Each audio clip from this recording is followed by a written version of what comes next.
манай нэг дүү ихэнх хэвээр одоо жоохон хөвгөлтэй 21-тэй тийм ахын байсан. Тэгээ 2 сарын өмнө зулбсан. Зулбалтынхаа дараагаас нэг хосол хийлгээд савндаа шархлаа үүссэн юм одоо цус халдаад бол нэгэн сар гаруй хугацаа болцсон.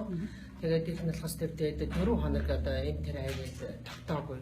Ээж нь бол аягүй сандраад одоо өргөлж одоо байнгын одоо тийм өчирсэн юм гараад байна. Одоо хаана тоо өдөөс ирсэн болохоор юу ажиллагаа да бас тусламж бас хэрэгтэйгээ над руу тастаад асуусан.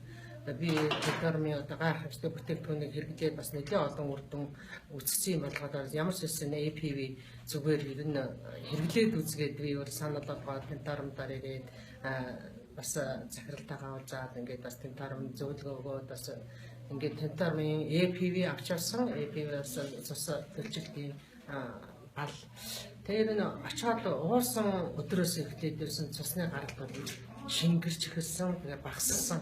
Тэгээ 2 хоногоос огт гараагүй. Тэрнээс хойш 3 хоног гэмжилгээгээд чигээр хагалгаанд ороод хагалгааны эрсдэл янз бүрийн байхгүй.